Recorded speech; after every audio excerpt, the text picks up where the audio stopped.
I do think the power of celebrity continues to be king. I think, when you look at even at my content, right? Like a lot of content as well for me, they may like what I'm saying in the information, but it's also because X, Y, and Z celebrity wore that bag. And so, I think influencers can be really powerful to their audience, but I do still find that in like the pop culture space, a Rihanna wearing something, a Tiana Taylor wearing something, a Taylor Swift wearing something is going, especially of a smaller designer. And I think all three of those individuals do that is going to be more powerful.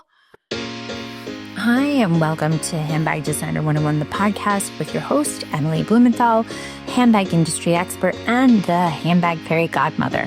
Each week, we uncover the stories behind the handbags we love, from the iconic brands and top designers to the creativity, craftsmanship, and culture that define the handbag world. Whether you're a designer, collector, or simply passionate about handbags, this is your front row seat to it all.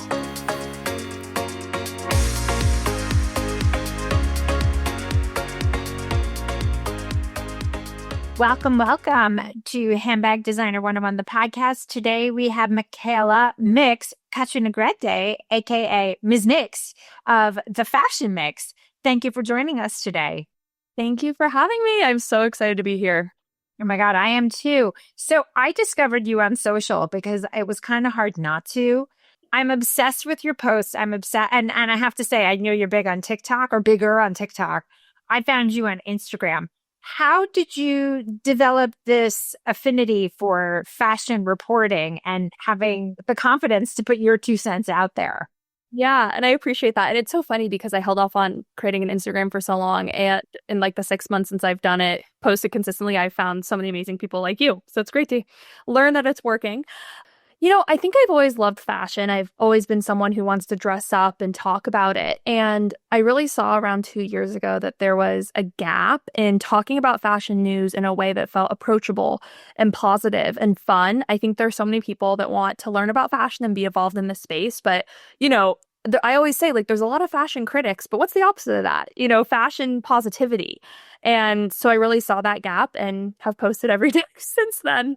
Do you sometimes post more than once a day, or you try to stick to once a day because it's so much work? Way more than once a day. Yeah, and we can talk more about this, but I got my start in fashion on Depop, actually, because I wanted to sell fashion to people all over the world for sustainable, and affordable prices. And then when I decided to kind of switch my fashion lens to TikTok, I really went into their algorithm and I realized, I have to be posting multiple times a day. So I would say in my first year, I posted at least 5 times a day. Oscars night, I'm posting 30 to 40 videos in one night. How much editing are you doing per video, or you're just doing it and posting? It depends. I think, for my green screen commentary videos, I'm pretty good now at knowing kind of what I want to say, and I'll think about it ahead of time. So it's not as much editing as much as it's making sure my message is really clear. You might see in a lot of my videos, I talk really, really quickly and it's 15 seconds. So I want to make sure the viewer or the listener is getting all the information they need. So sometimes it's just re-recording like what I want to say to make sure my message is clear. And then you're pulling the footage immediately and then you're saving it. And then that is so fascinating. And I don't want to sound, it's so much work. It's funny because I was saying to someone the other day so I'm about to hit the end of year 2. And so my first year, I'd always watched, the Oscars or the Grammys, but I didn't understand award season. I didn't understand that for, 4 months out of the year, almost every weekend there's something, right? And so I would just post, and often I'd be behind on coverage in my first year because I just didn't know. And so going into the second round of awards season this year, I have a full plan. I have pre-coverage multiple days in advance. I have pre-coverage morning of, I have during coverage, and I have post-coverage. And so those days, it's like, that is what I'm doing. On Oscars, Sunday, I'm all in. So you have you have an official editorial calendar that you're following now. I think I need to get better at it. I will say, Met Gala just happened, and you find that during these events, there's so much you can cover, and it's overwhelming, and then you end up not always covering the things you want to. So something I've recently started to do is, make a list of my pre-coverage, make a list of my during coverage, and then a list of my post-coverage. And it might change throughout the night, but just so I kind of have one list and I can check things off, so I kind of don't get lost in, oh my gosh, I could be posting 50 things right now, and I post none of them. Right. Definitely getting more organized. It's definitely in the next year as we look into year 3, something that I'm prioritizing. How do you see yourself going up against people who are in theory, doing the exact same thing you are. Yeah, it's interesting because in my first year, I only posted on on TikTok. I'm not even really on Instagram, and then I started getting questions from media companies, and I noticed with publications that I wasn't getting opportunities because I hadn't been seen interviewing people or writing. And so in the last year, you'll see I've written for Slam's first ever League Fits magazine as one of the voices of women's basketball and fashion. I wrote for the 𝐲 Report on New York Fashion Week trends. Like, I think I'm really trying to be a triple threat in the reporting space to show people I can write, I can interview, and I can commentate. And I think that's what sets me apart. You might have someone who is really amazing on camera, but has never written, for a fashion magazine and kind of knows how that world works. So really just get as many experiences as I can with the different subject matter experts like throughout the fashion industry, I think I'm hoping what will set me apart long term, but we'll see. It's hard. How were you able to transition though from doing these commentating and then trying to make sure that you're able to get your way into showing up or even being at these events to ensure that you're the one who's doing the interviewing? And whilst doing the interviewing, how are you able to then quickly edit them to make sure that you are the one who gets there first? Yeah, it's tough. So I think definitely a big before and after moment so far in my career was I've been doing TikTok for a little over a year last August, and I really wanted to go to New York Fashion Week. But at that point, like, I didn't have any association with any publications or anything. And so I was pitching out to, the 70 shows on the CFDA calendar, or it's less shows than that, but all of the shows. And I was just rejection after rejection. Like, I mean, I had like 60 rejections, but I had already booked my tickets and I said, I'm just going to go. I stayed up with my best friend in New Jersey. We commuted. And where do you live? Los Angeles.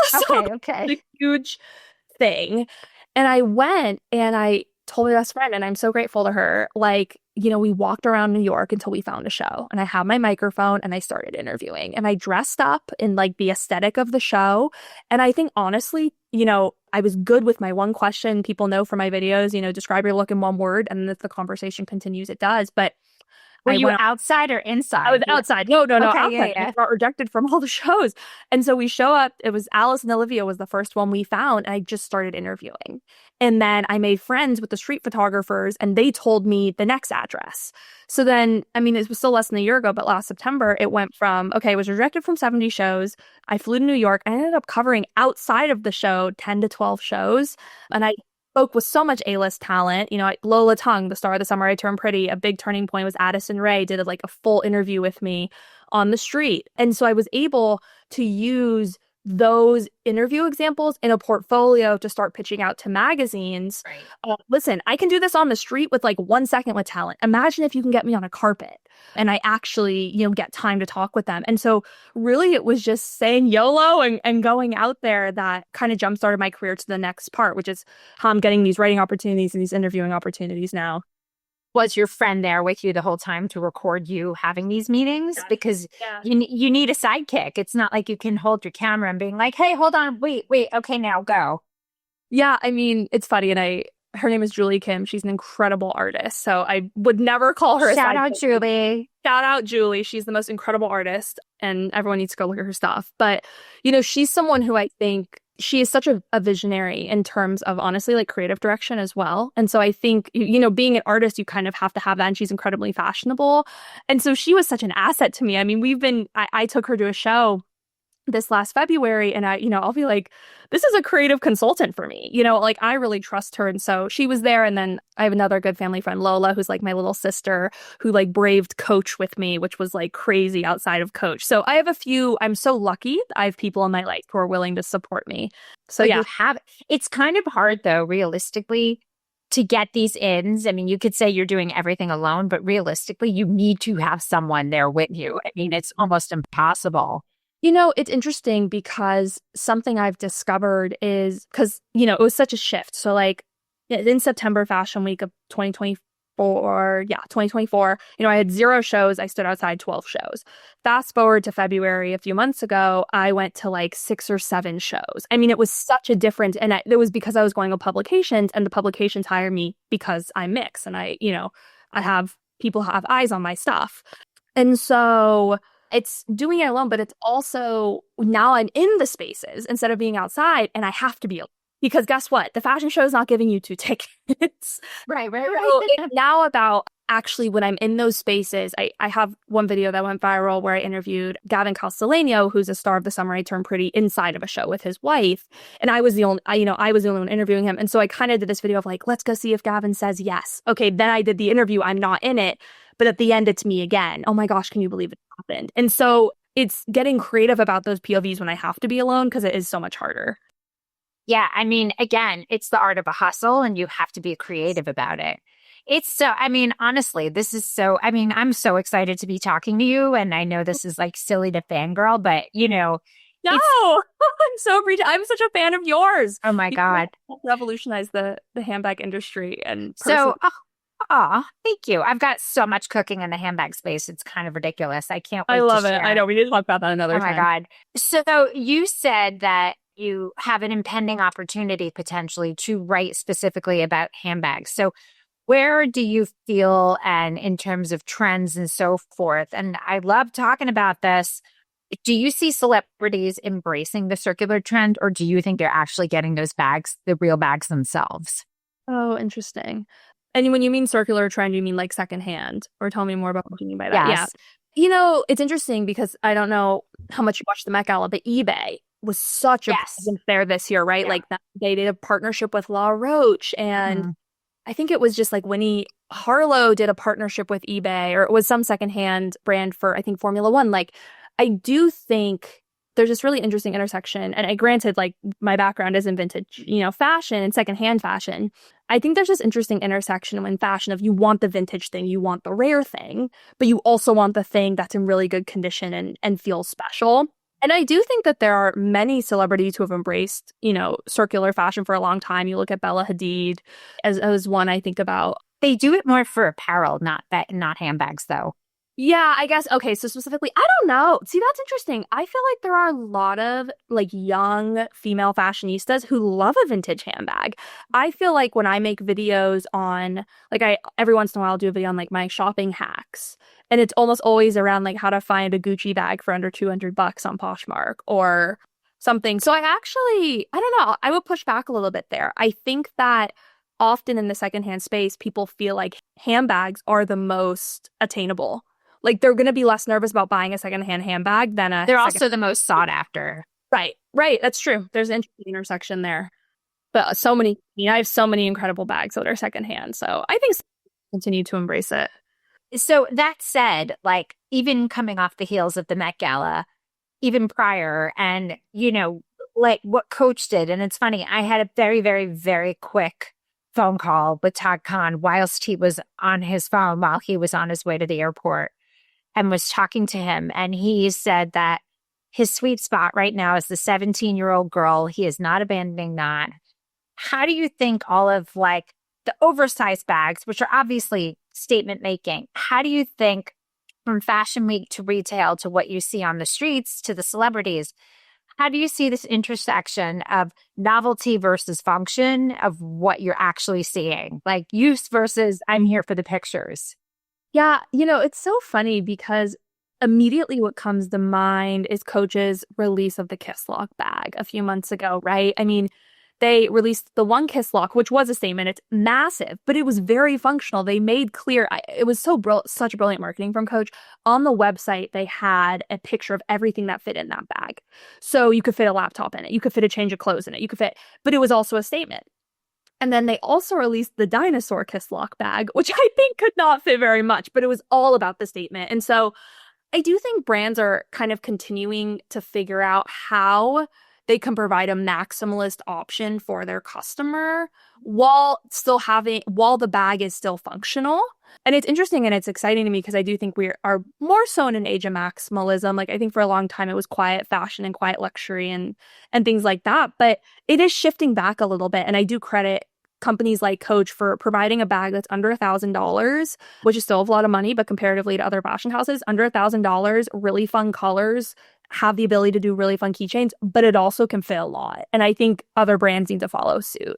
If you ever wanted to start a handbag line and didn't know where to start, this is for you. Living proof that independent designers can make it big. Emily Blumenthal is one prime example. If you had dreams of becoming a handbag designer and didn't know where to start, this is for you. If you have a handbag brand and are in need of strategy and direction, this is for you. I'm Emily Blumenthal, handbag fairy godmother and handbag designer expert, and this is Handbag Designer 101, the masterclass. Over the next 10 classes, I will break down everything you need to know how to make, market, and manufacture a handbag. Broken down for you that you'll not only skip steps in that handbag building process, but also save money in that learning curve. For the past 20 years, I've been teaching at the top fashion universities in New York City, created the Handbag Awards, and also the Handbag Designer 101 podcast. I'm going to show you like I have countless brands from sketch to sample to shelf, whether you're just starting out and don't know where to begin, or even if you have a handbag line and just need some strategic direction, the Handbag Designer 101 Masterclass is just for you. So let's get started, and you will be the creator of the next it bag. Join me, Emily Blumenthal, with the Handbag Designer 101 Masterclass.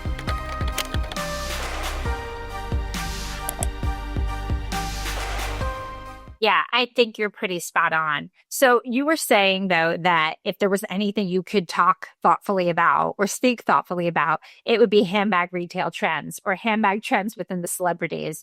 If I dare ask you a blanket statement, handbag trends within celebrities, go. Oh my gosh, that's hard. I'm trying to think what I've seen most recently.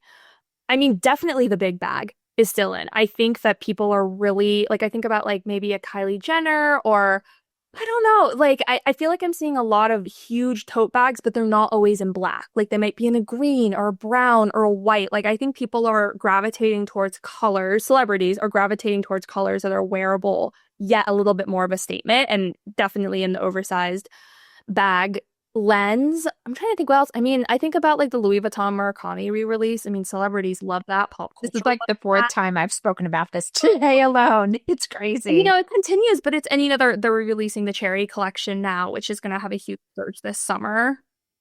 But I also think that there's a trend right now. I'm trying to think who it was. I can't remember, but you know, like the concept for the celebrity right now of dressing high-low. And I feel like handbags are a way of where you can still have a great, I mean, any piece of fashion can be great no matter the price, but handbags seem to be a space where you can kind of intersect with that. Okay, they can get $100-$200 bag that's still beautiful and really unique and kind of connect more with their fan base than maybe some other garments that they want to wear.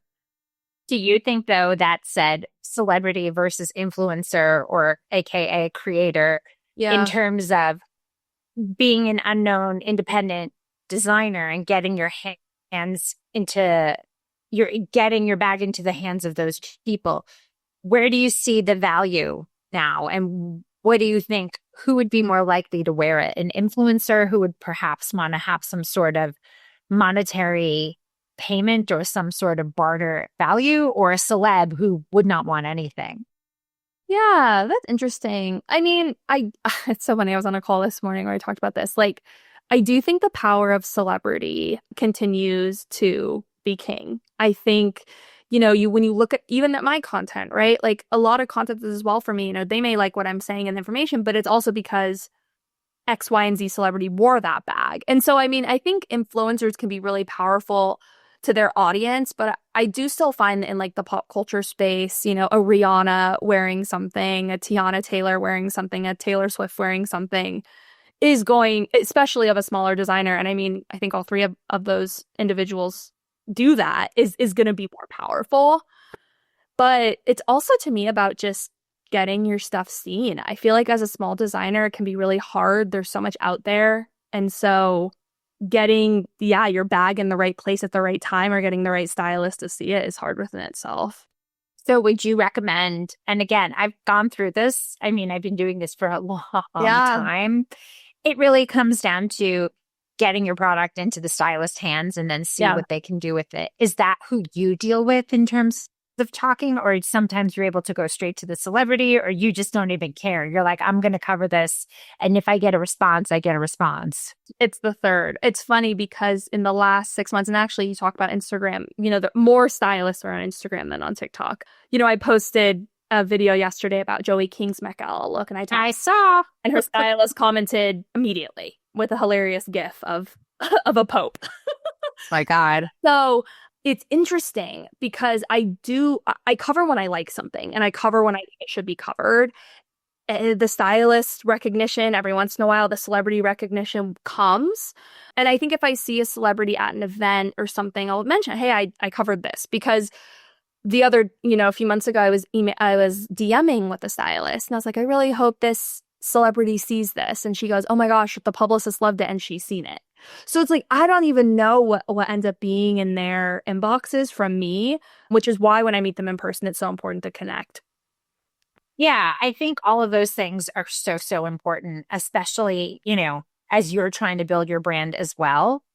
In terms of what you think is going to happen, again, speaking about handbags, are you keeping especially if you're in LA, I think what a lot of designers neglect to realize is that the varying customer base of one city versus another. Yes. And what you see in LA, even if it is a celebrity, chances are it's just going to go straight into a car. Whereas if they're in New York, they're probably wearing it out. Right. How interesting. So yeah, I feel like inner shots are so common for celebrities here. The thing that I think is underrated, I have an acquaintance who's wonderful, Kiara Luna. She's a newer handbag brand and designer who I love her stuff. It's really high quality, leather and timeless designs. She just did a pop-up event in New York with, I don't remember the store. And I think that's like a great way for up-and-coming designers. Being in LA, Venice is such a great area. You have all these markets and these pop-ups. And to me, you just don't, the power of celebrity is important, but I also think it's underestimated the power of all of the people behind the scenes besides the stylist, right? If a celebrity's best friend or mom or agent or whatever sees a bag and they love it, that can influence. And so I think in cities like LA and New York, something I've learned is you just never know who you're talking to. And so being to these community spaces is really important. These markets, I think markets are such a great, I've met so many incredible creatives through going to flea markets and art markets. It's funny because I used to say that the most prevalent bag you would ever see at a flea market is a Coach bag right when it came out with the baseball mitt leather before they sold it to Sara Lee and then they bought it back because then they went into mixed materials. I did my MBA thesis on Coach's expansion. I know it very well. Amazing. Oh my gosh. Very well.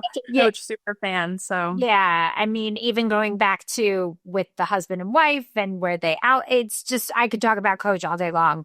But in terms of newness and innovation, which I still think there's a huge deficit. And I think, that budget-wise, what a lot of independent designers always need to remember, and you spoke to that, is that the bags must be below $1,000, let alone below $500 if they really want someone to pick it up.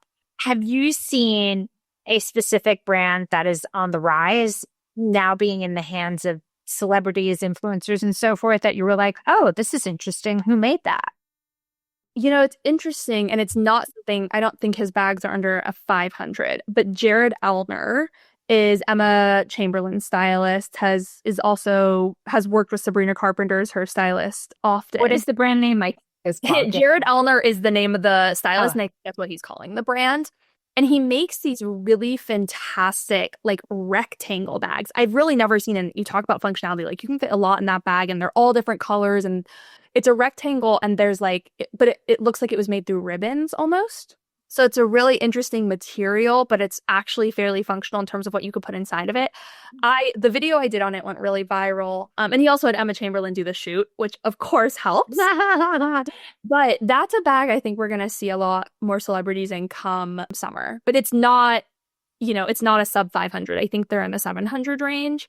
I'm trying to think of I always go back to Coach. I really do. I think they're unparalleled right now in terms of price point and quality. I like what Madewell does for an under $250 option. They're not a designer, but I think they're functional and they use beautiful fabric, like a blue suede I have from them. Madewell is 𝐺 so that's why. Right. Yeah. Yeah. I see great. 𝐺, they're combined, but I see great evening bags from 𝐺 often. But I feel like for me, I often am always just buying secondhand. And so I look more for that. But it's funny. I had a conversation with my students about, do you think a brand could be launched on Depop specifically? And happens all the time. as an independent new creative product. Yeah. And you've seen brands do that because their price points obviously can't be the same. They can't be upwards of $300, $400, $500 on Depop. No? So I don't see that price point, and candidly, I'm not as involved in the Depop world anymore, but it used to be my life. I see a lot of apparel launch on there. So a lot of like a graphic tee that's really unique. You're right, I don't see as much of the handbag. I wouldn't be surprised if there's some like crochet handbag. I bought a homemade crochet handbag on there when I was still selling on there from like a great girl. I mean, I don't think she has a business, but it was like a heart handbag and it had all these different colors and it was all crocheted. Novelty. And yeah, very novelty. But it definitely happens. I mean, I think Depop, and it's shifted since I was there, but it is a very unique like social selling platform. And it has a lot of young people on it who are looking for unique pieces. So I definitely think it's possible. So just, to wrap up in terms of your final thoughts, and I know this is going to run probably significantly after the Met Gala. Yeah. What things do you think right now are impacting the trend, whether it's fashion, apparel? Like, what do you think is the wave? I mean, people can theoretically say tariffs, but I don't think that's the case so far as what that will do to how people are dressing and wearing and shopping, at least at the level of the people you're following. Yeah, that's a good question. One word that comes to mind, I think, is wearability. I think that, we finally have come more out of COVID and people are just doing more things. And so I think people are constantly we talk about, like the function versus maximalism. I do think that continues to be a play. And you see, I just saw a photo of, I think it was Gigi Hadid and Kendall Jenner, like walking after the Met Gala, in New York. And they were like both in flats and baggy clothes. Like it was very comfortable. So I do think we're seeing a lot of these like big fashion people wearing clothes that are maximalist with patterns, but comfortable. I mean, what else? I don't know. I think also, this is one that happens every year, but I think now more than ever, I am seeing just how like weather truly affects. It's oh my God.